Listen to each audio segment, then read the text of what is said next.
Okay, so in this video I'm going to show you how to take a wiring diagram and study it enough to know that when I go out with my multimeter, what am I going to be reading in key locations or test points along the wiring diagram. The coloring of the circuit that we did earlier was a good practice to understand what wires are. This is now taking it a step further and saying, okay, if I'm going to go test this, what should I see when I use my multimeter? So here we go.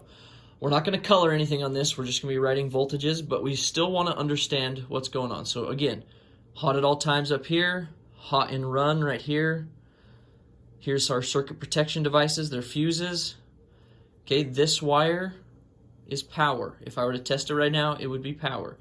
If I'm in the run position, these wires would also be power. Okay, this wire is waiting for power when that switch closes, along with these wires,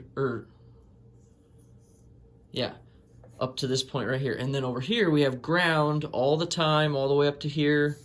And down here we have ground all the time up to here. There's a load, there's a load. Okay, so the wiring diagram we're looking at is focusing on this spot right here. This is the rear window defogger grid. So those wires on your back window that melt off the ice. All right, so now let's go. In this rest position, the way it is right now, what would I measure if I brought my multimeter in here? And what we're saying is I have my multimeter out, okay, and I'm taking one lead and I'm hooking it to ground of the battery, and I'm taking my other lead, which is going to be my finger, and I'm touching it here. So if I were touching ground of the battery and here, what would I read for voltage? So since this is power, we should be reading 12 volts. If I came to this point, same thing, 12 volts.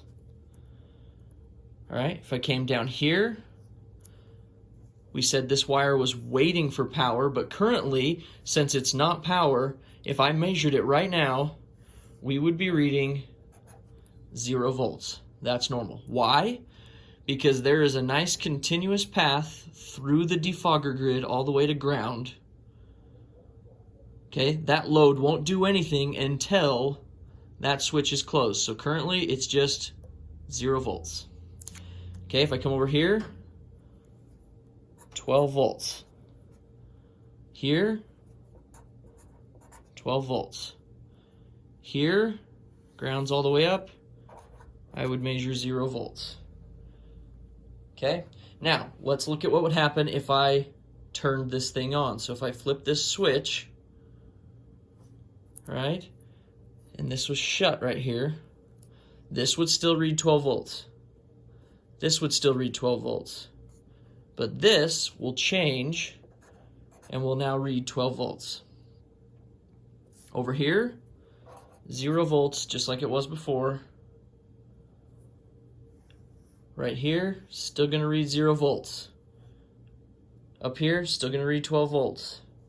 Still going to read 12 volts. So the only wire that's really changing in this is this spot right here. So it's going to read 0 volts when this switch is open, 12 volts when it's closed. Okay, now one more thing. This is the main load we're testing in this circuit. So if I wanted to actually figure out if this thing was working properly, the best test we could do is called a voltage drop test. So I would bring my meter now and I would touch one lead here, one lead on the other side, and while the thing is turned on or while this switch is closed, we should read 12 volts being dropped across this load. Because literally we are touching power and ground, and our multimeter is measuring the difference between my two leads. And the difference between power and ground is 12 volts. Okay? Now, if it's dropping something else, let's say this grid was dropping 8 volts, then we would say that something else, either on this side of the circuit or on this side of the circuit, is using up voltage where it shouldn't, right? The only thing in this circuit that should drop voltage is that rear window defogger grid. So if I was only dropping 8 volts, I would come over here and I'd test here. This should drop 0 volts, but if I'm reading 4 volts, then something in here has resistance and it's dropping voltage. You can also test the ground side, same thing. If it's dropping anything more than 0, because remember, I'm testing difference. The difference between the beginning of a ground wire and the end of a ground wire should still be 0.